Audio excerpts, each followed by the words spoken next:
जय हिंद। जैसा कि आज हम लोग देखेंगे इकोनॉमिक्स का रमेश सिंह का जो अध्याय को हम लोग स्टार्ट किए हैं, जो आज 3 लेसन है, और इसको हम देखेंगे कि भारत अर्थव्यवस्था में शुरुआत की चरण किस प्रकार के था और किस आधार पर इसको की गई थी। तो अगर वीडियो अच्छा लगे तो लाइक और शेयर करेंगे। तो देखिए, भारत की शुरुआत में अर्थव्यवस्था कैसा था और किन प्रकार के था, बिना अतीत के जाने हुए वर्तमान को आप सही नहीं कर सकते हैं। तो आई होप इसको देखिए कि इसका मतलब क्या होती है। तो देखिए भाई कि भारत में अर्थव्यवस्था क्या था, यानी 1947 से पहले हमारे आजादी से पहले अर्थव्यवस्था ने ब्रिटेन पर हमें 200 वर्ष मैंने क्या किया था, शासन किया था। तो स्वतंत्र जैसे भारत हुआ उसके हमारे भारत की अर्थव्यवस्था बदहाल था, यानी जब हम पर उपनिवेश हम गणे थे किसके, ब्रिटेन के था, तो वह हमारे भारत की अर्थव्यवस्था में बदहाल कर दिया। यानी क्या कर दिया, वहां पर में चीजों को एक भी चीज वहां पर में नहीं था। जैसे में शिक्षा, स्वास्थ्य, चिकित्सा, यानी कौन था, व्यापारी, यानी भारत की अर्थव्यवस्था उपनिवेश बनाया और जिसके कारण भारत का सभी चीज में पिछड़ा रहा। वह हम कह सकते हैं कि अर्थव्यवस्था का शोषण किया गया था। यानी देखिए, क्या वो रेलवे लाइन बिछाया गया, क्या सभी चीज की गई, तो क्या भारत के जनता को लाभ मिली? नहीं। ब्रिटेन अपने लाभ के लिए ही क्या किया कि औद्योगिक क्रांति किया, कई तरह से हमारे भारत में उपनिवेश बनाए। सामाजिक स्तर पर शिक्षा का कहेंगे कि योगदान है, बिल्कुल नहीं, क्योंकि अपने ही नीति के लाभ का पद वह कुछ के जहां लाभ मिल गया, जहां पर वह शोषण करता था। यानी लाभ केवल हमारे भारत में अर्थव्यवस्था बदहाल कर दिया गया। तो आई होप आपको समझ में आ गया होगा कि भारत 1947 से पहले हमारे पास में ब्रिटेन आर्थिक सामाजिक राजनीति पर प्रभाव डाला गया था, जिसके कारण हम कह सकते हैं कि भारत की अर्थव्यवस्था एक शोषण ब्रिटेन ने इस प्रकार के की गई थी। तो हम देखेंगे कि भारत यहां तक ले पृष्ठभूमि में देख सकते, भारत देखिए ये यहां तक आपको समझ में आ गया। अर्थव्यवस्था का दशा, यानी भारत की अर्थव्यवस्था की क्या दशा था, पृष्ठभूमि हम लोग देख लेते हैं, बैकग्राउंड, यानी उसकी जीवन साक्षरता दर, मृत्यु दर कहां कहां था। तो देखिए, साक्षरता दर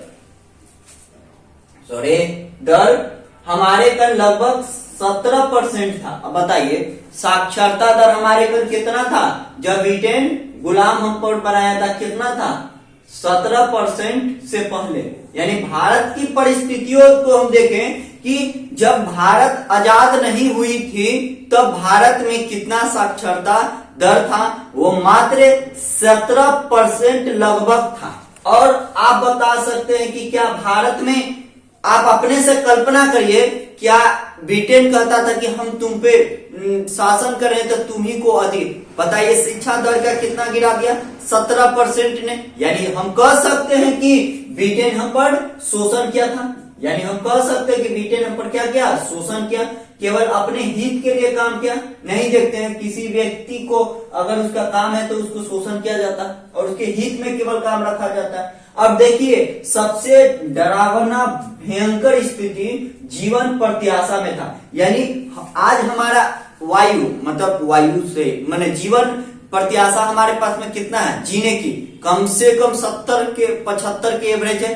तो ब्रिटेन जब हम पर गुलाम बनाया तो हमारे कम के लोगों को मात्र 32.5 माने लोग मर जाते थे, माने 32 साल में लोग वहां के मर जाते थे। क्यों मरते थे, क्योंकि उनके पास में क्या था, इतना ना शोषण कर दिए, इतना ना काम करवा दिए, जिसके वजह से कुछ हो गया, जैते जैते इंसान को 32 साल के अंतर में मौत हो जाती थी। और अब बताइए कि बदहाल कितना स्थिति है भारत की। मतलब भारत जब आजाद नहीं हुई थी, शिक्षा आधारभूत की कितना बड़ा था। तो आई होप इसको आप समझे होंगे कि जब जीवन प्रत्याशा के रूप में भी वर्ष यानी इसको निभाया जा सकता है और अलग अलग सिस्टम पे देख सकते हैं। यानी हम देख सकते हैं कि हमारे घर के ब्रिटेन जो था वो जीवन प्रत्याशा कितना था। अब कैसे बोल सकता है कि ब्रिटेन आके हमारे घर उन लोग बोलते थे कि हम तुम्हारे घर शासन अच्छा चलाएंगे। अभी बता ही सकते हैं ना कि जीवन प्रत्याशा मात्र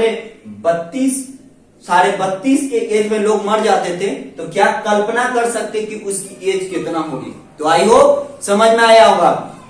अब देखिए शिशु मृत्यु यानी बच्चा की दर, यानी एक माने 1000 में से 145 लोग बच्चा मर जाते थे। समझ पाए 1000। अभी तो रिकवरी बहुत कम होगी, यानी 1000 में से इतना बच्चा को मौत हो जाती थी। मैंने 1000 में से 145 बच्चा जो ब्रिटेन गुलाम किया गया था, तो उसको अभी वर्तमान में उसकी आंकड़ा देखना पड़ता है। अब देखते हैं कि हमारे पास में, और इसको आप समझ में आ चुका होगा, अलग अलग थिंकिंग के अबाउट से भी होगा। अब देखते हैं क्या इसके पास में था।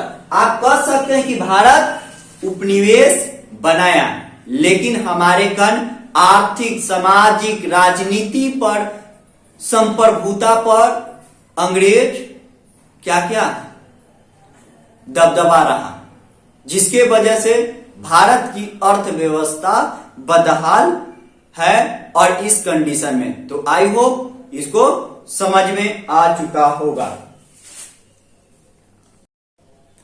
अब हम लोग देखेंगे कि अर्थव्यवस्था में जब शुरुआत हुई थी तो भारत की अर्थव्यवस्था प्रारंभिक में औद्योगिक क्रांति का ढांचा किस प्रकार के दी गई थी, यानी औद्योगिक ढांचा किस प्रकार के दी गई थी हमारे भारत में। तो ब्रिटेन ने विकास नहीं किया।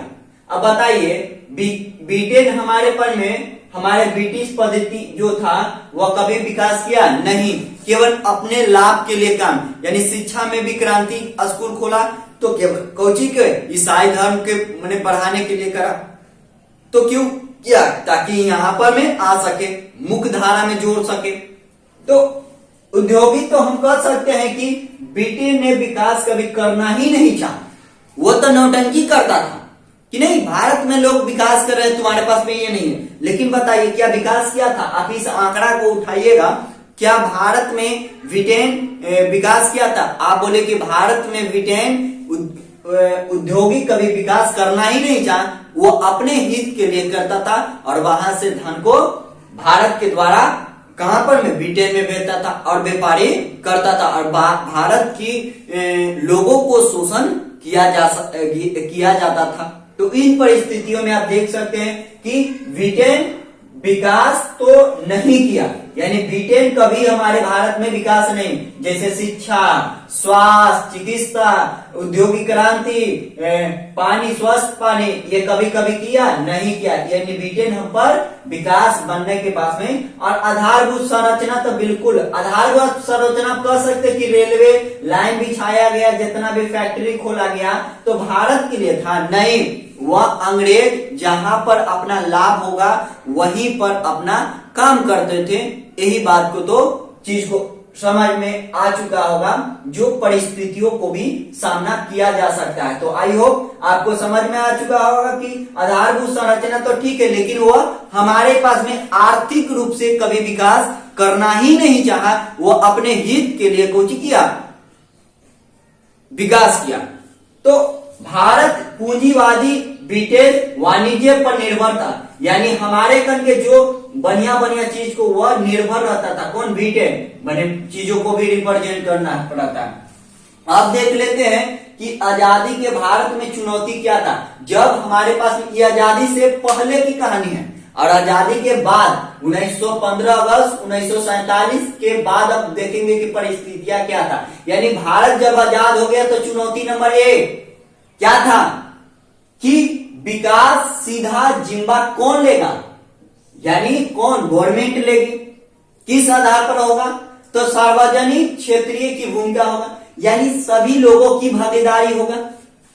तो सभी लोगों एकता समान, कोई भी नीच ऊंच नहीं देखा जाएगा। ये संविधान में लिखा गया। जब संविधान में लिखी चीज है और उसको जब लागू नहीं होगा तो वह संविधान भी कहीं लागू नहीं, यानी हमारा हित भी और चीज को चाहिए। तो इस बात को भी आप रिप्रेजेंट कर सकते हैं कि सार्वजनिक क्षेत्रीय की भूमिका क्या था और भारी उद्योग विकास जरूरी था, क्योंकि भारत में भारी उद्योग को विकास की जरूरत था और विदेशी निवेश बचाना होगा।